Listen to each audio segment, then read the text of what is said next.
We're recording. So here we are. Good evening, everybody. Hi. Welcome to our Healthy Hangout. So good to see all of you here.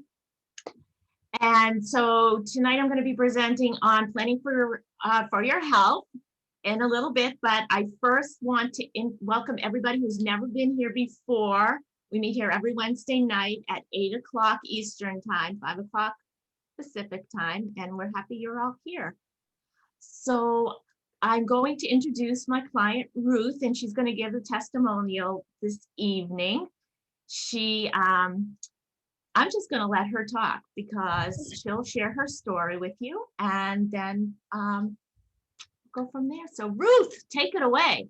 So good evening, everyone. I'm really thrilled that Mitzi asked me to talk about my story tonight.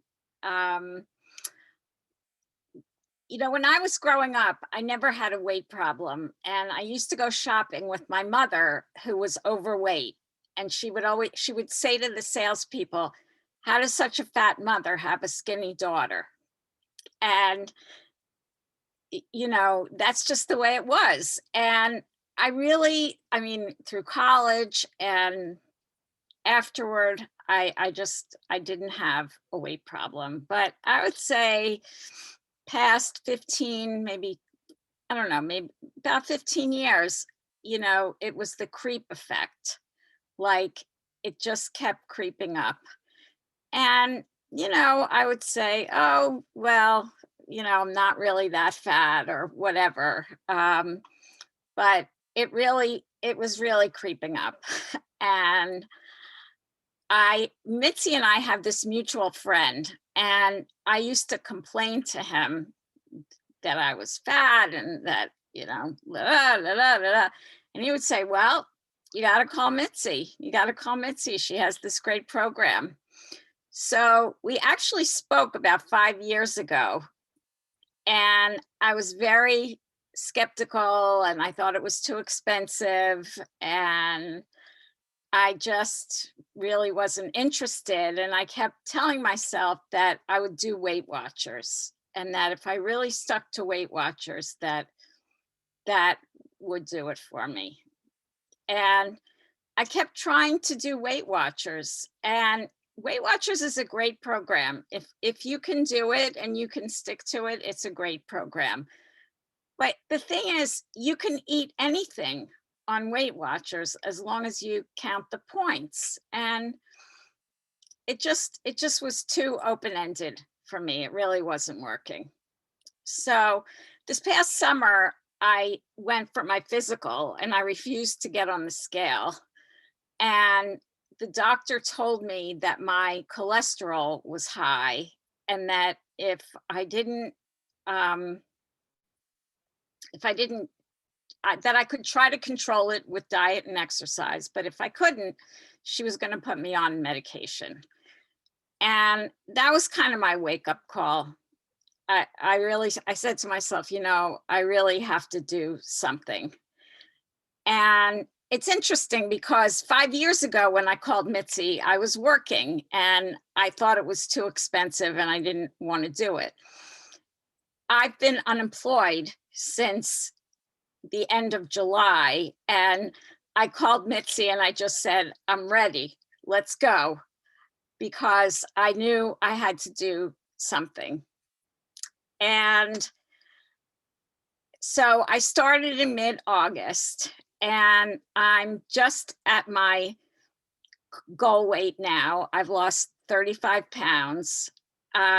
It's taken me longer than a lot of you. And after last week's presentation, I should be wearing ish on my forehead because I'm an isher. But at least I did it. I've stuck to it, and I feel that I see myself as a healthy weight person now. And people have given me, there's a Jewish holiday at the end of this week, and there are these pastries that go along with it, and people have been giving them to me. And I just give them away. I just don't even open them. I don't want them. Um, and I hope that I can maintain this. I mean, I think I can, but I really hope that I can. I mean, I surprised myself even, you know, get not eating any of these treats, or I don't it's like I don't even crave it. Like I used to eat frozen yogurt and these frozen yogurt pops all the time, and I don't even really crave that stuff anymore. So I'm really happy about my progress, and I've also become a coach, and I'm very happy that my good friend Ellen Eisner is on tonight, and she's one of my clients. And um, I just figured I'd give it a try. And Mitzi's amazing. She's extremely patient and very organized. And I know she says her clients do the work and she just guides them, but she's very dependable and very patient. So thank you very much.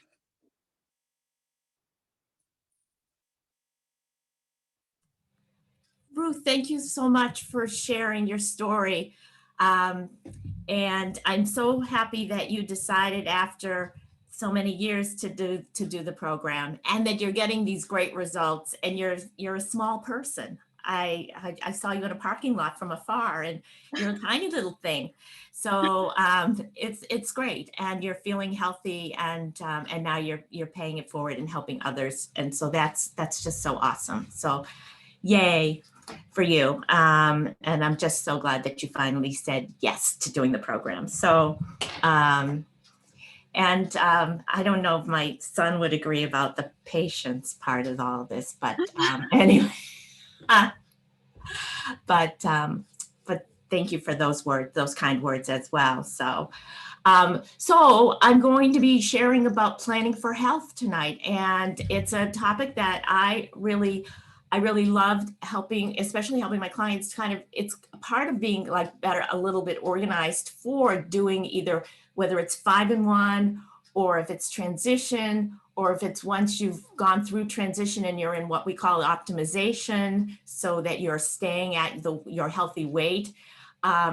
It's so important to kind of be able to plan and organize for that, so that so that you get the best results, that and you're successful and feeling really good and continuing to feel really good. So what I'm going to do is I'm going to share my screen. I'm not going to do a real PowerPoint presentation, just a few slides to just kind of to guide through this. But so here we go. So I'm just going to make sure I see more than just my face though. So I truly believe that routine and structure are your friend, and especially on whatever aspect of our program you are doing, whether it's, like I said, if it's 5-in-1, it's transition, or it's optimization, really having some really good routine and structure are going to help keep you focused on your results and focused on being healthy, feeling really good, and getting to where you want to be. And so part of all that routine is, it's kind of waking up pretty much at the same time every morning. I think it's really important to get dressed, and to get dressed, if you're going to work, kind of feel like you're going to work in work type clothes versus constantly wearing sweatpants or elastic waist pants, even if you're working from home. Dr. Anderson will say that the true test, if you're, staying at your weight, or if you're losing your weight, is to put on pants with snap, that you button and you zipper, but those pants can't have the elastic waist that so many of our pants have to stretch. He says you gotta wear cotton and not the stretchy kind to see if you're really staying in check in your health, because he wants, as coaches, he's like always like, you have to be doing this. You have to be doing this really well. So the other part of all this, having routine is going to bed, having a good routine to go to sleep at night and getting yourself a, good night's sleep and creating that routine, creating that structure for yourself. But beyond that, Dr. Anderson, this is if you can tell, the Optavia logo is similar to the radiance here that you see. And Dr. Anderson, this is from the Life book, and it's in, Habits of Health. He's created this wheel of 24 hours in a day, and he puts in, when you look at it, he puts places where you start to have a fueling and the intervals of having the fuelings in your day. And the darker blue is, or darker black is, is kind of like sleep time. And then at the 7 o'clock is about starting to wake up, and everyone's schedule is going to be really different, but this is just his example of that. And then you've got your waking hours from 8 to, if you use military clock, 2100. So he's got it all kind of figured out where you kind of start doing your fuelings and having that structure in your day. But there's more than that in creating that structure. And there are things that you can start to plan and make sure that you kind of develop that routine. And I know I keep using the word structure, but it's just so important. The 5-in-1, the transition, and the optimization. You can start to plan and make sure you're integrating motion and exercise in your day. And again, as I mentioned, the bedtime routine. So what can you plan? So for example, this is just an example of something that you could do. I think a lot of times for me, I was, getting up in the morning and figuring out what I was going to wear. It was always like, oh my gosh, I got to get up and what am I going to wear? And looking at the closet to figure out what I was going to put on depending on what was going on in the day, especially before COVID. And I think a lot of people start looking at the meals and it's like, what am I going to eat? What am I going to make for dinner?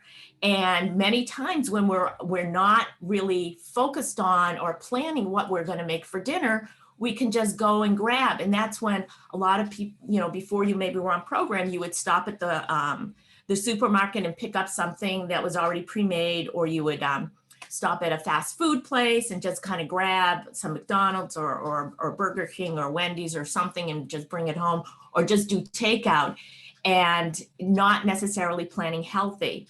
So one of the things that you can do in your meal planning so that you are thinking about it before, for the week, is you could have, this is just, you don't have to do this, but it's just kind of to give you an idea. You could have a Monday could be your chicken day. Tuesday could be your beef day. And I know some people are vegetarians and so it wouldn't follow this, but, Wednesday could be a kind of a casserole lasagna day, which would be like, spaghetti squash or some other kind of a casserole. Thursday could be a vegetarian day. Friday, pizza, which, with cauliflower crust. Saturday could be a ground beef day. Sunday, fish. And I put any day could be leftover day.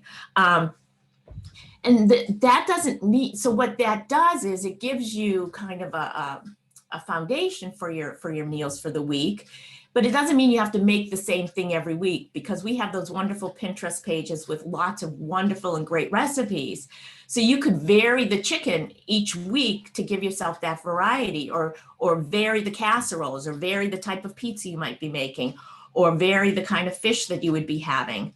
So you can start to kind of plan through and schedule your meals and do some anticipating and pre-thought to that, because that's going to really help and make a difference in staying really on track. So having a master grocery list, or having a grocery list. In our house, we have a to-do list, and we share, I share it with my son and my husband so we can all add to the grocery list. But before you go to the grocery store, make sure that you've got the list of really what you want, because you're going to be making healthier choices by planning out your grocery store trips. And in this day and age, you don't want to spend a whole lot of time in the grocery store if you're going anyway. So if you've got the list and you're ready to go, you're going to find it much easier and faster and quicker. Faster is quicker, but more focused to to get through the grocery store with just what you need for those meals. So planning that out really will make a difference to keep you in health. And another part of all of this, and many of you know, I have a company, Time Finder, so planning and time and organization is really kind of my one of the areas that I talk to a lot of people about. But really, this is not my calendar, but it's just an example. But really kind of blocking your time out. If you really want to get exercise in, look at your calendar and block that time out. If you're wanting to do meditation even, block that time out. Use your calendar to really help you and guide you.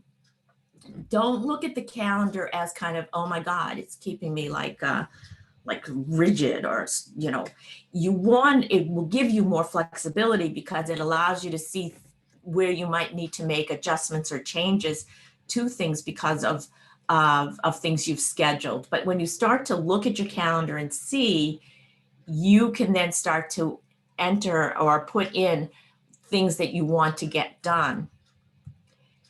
And I have 2 more slides, and then I'm going to take it off and just talk about a couple of other things. So I saw this actually came to my email today. My favorite things in life don't cost any money. It's really clear that the most precious resource we all have is time. And so really to maximize that time is really about planning. And this is actually a postcard that I sent out eons of years ago to clients, to my Time Finder clients. A time trap is when you find yourself so busy that planning becomes the first to go. Stop. Planning should be your first to do, because that planning is going to keep you focused on your priorities, whether it's your health or yourself, your family, your friends, your community, your work, all the things that make up who you are. The planning that you do is going to keep you focused on those priorities. So I'm going to just stop the share. I just want to share a couple of things. Even like yesterday, I was on a call with Chuck and one of his clients. I'm not sure if she's here or not. And she was struggling with getting the 5 fuelings in a timely way because of her job. It was very, very challenging. And what we did was we took a step back and looked at her schedule. And we looked to see how she could adjust the fuelings to make sense with her job. But we took that step back. And that's what everyone, when you're doing this, taking that step back and looking and saying, what is working, or what could work, because if something isn't really working the way you want it to work, or because your job is kind of, I don't mean it's interfering with your fuelings, but, sometimes it's hard to take breaks, that you take the step back and you look at, all right, look at my day and look at my schedule. Where am I going to fit those fuelings in so that it will work for me and my health, but it's also going to not take me away from the job that I have to do and cause a problem. So by taking that back, taking that step back and taking a view of what it is and taking that extra time to see it and think about it can really help a lot. The other thing that can really help is one of the things we talk about before anyone starts program is putting your fuelings in a Ziploc bag for the week. If anyone's gotten away from that, it really does make a difference in how you set your week up by giving yourself variety, as well as being able to just have something to just grab and go. It's already set for you. So you don't have to do a lot of thinking on a day where you might have to be in a meeting or at work, because more people are starting to go back to work, at work at a particular time, to have it all set for you. So it helps you get organized. The other thing is, I just want to offer up is that a lot of times I hear, that, I don't have time to do that kind of planning you're talking about, the meal planning, and it's kind of like, ugh, I just kind of like, I just don't like doing it, or whatever it might be. I think, and this is something that I've talked about on another healthy hangout, but it's called, and people will have mentioned it throughout, is habit stacking. Habit stacking is taking something that you're already currently doing and as a habit or a ritual for yourself, and looking to add a new habit in. So let's just say that new habit is planning out the week, planning your meals for the week. Look at something you're currently doing that's currently a ritual for yourself, and where can you then, what the habit stack is either do that, for example, with the meal planning, do it before that thing you're currently doing, do it during, let's say you're having a cup of coffee on a Sunday morning and you're relaxing, or you're having your first fueling on a Sunday morning, get a pad of paper or get whatever you want to use and say, okay, this would be a really good time for me to habit stack my meal planning. So it could be before, it could be during, or it could be right after. Say, well, right after I do my treadmill on Sunday morning, I'm going to sit down and I'm going to meal plan for the week. But find something that is a ritual. And then as you do it more and more, the meal planning that is, the easier and easier it's going to be for you. But find it if meal planning is a struggle for you. If it's not, that's awesome. So that's kind of, use our Pinterest pages to help you kind of doing that, thinking through of what what you want for the week and organizing yourself for the week. If it's recipes, you'll print them out, create a notebook of things that you really like so you don't have to go searching for them again. Put them in a small notebook or something, but kind of keep yourself, get yourself really organized, start to create some really good structure. Our whole program is about routine and habits, but finding those things that will keep you really focused and find that structure for yourself. Especially in that particular area, I think people tend to struggle with that meal planning. So if anyone has any questions or any thoughts they want to share, unmute and speak. We still have a few minutes. Yeah, Mitzi, can you come just live with me so you can just do all that for me? Because oh, sure, Peggy. I'll be right there. The thing is that one thing you just reminded me, even though you didn't, not anything you said what has anything to do with this, but bulk cooking, batch cooking is something that's really helpful as well. Because if you can make 2 or 3 things, let's say on a weekend or a day off that you have, then you can start to freeze those things. And then you have many meals for many, many days, even if it's just for you or for your family. Something that I do is I save the recipes. A lot of times I'll see them on Facebook. So I save them in a little file and it's just for me to see.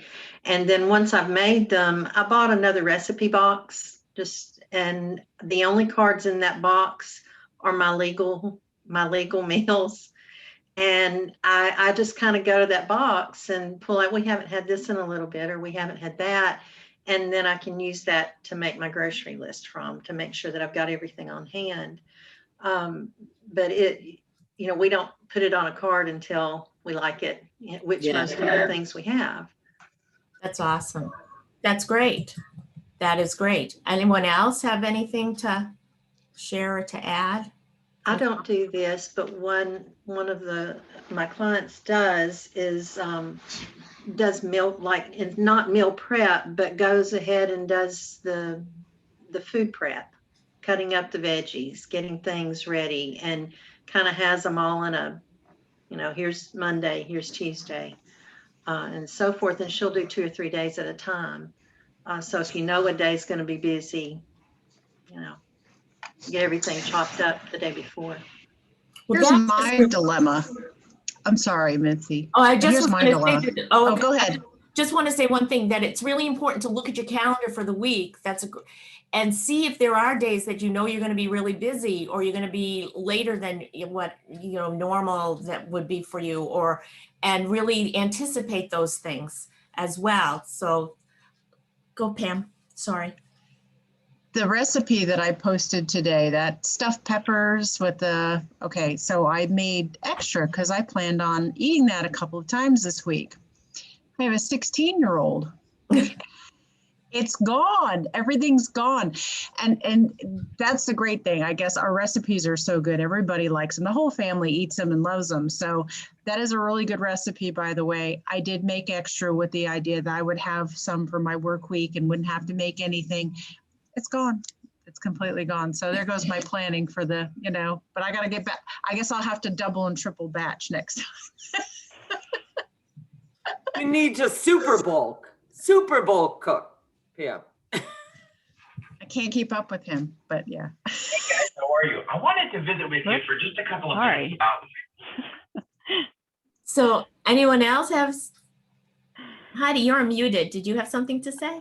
I did. I'm a queen of lazy lean and greens. I don't cook them at all. I just throw them together. But so I don't do that kind of thing. But I do like the day before, basically decide what I'm going to eat and write it down ahead of time. So I've already got it all planned out, and there's really no guesswork. So yeah, I just follow what I already said I was going to do, and it's all done. That's great. That's great. Thinking it all through before is just going to help, as opposed to just spontaneously grabbing. So I put the link in for the Health and Hope Night, which is in a different Zoom room for our national call where they have like 3,000 people on, or 4 or 5 or 6,000. So if anyone wants to jump onto that. And I thank everybody for coming tonight. And to see you next week. Thanks, Mitzi. Ruth. Thank you, Ruth. Yes, congratulations, Ruth. Thank you. Good job, Thanks, Ruth. Ruth. Good night, Great everyone. job, Ruth. Enjoyed it. Thanks so much. And Mitzi.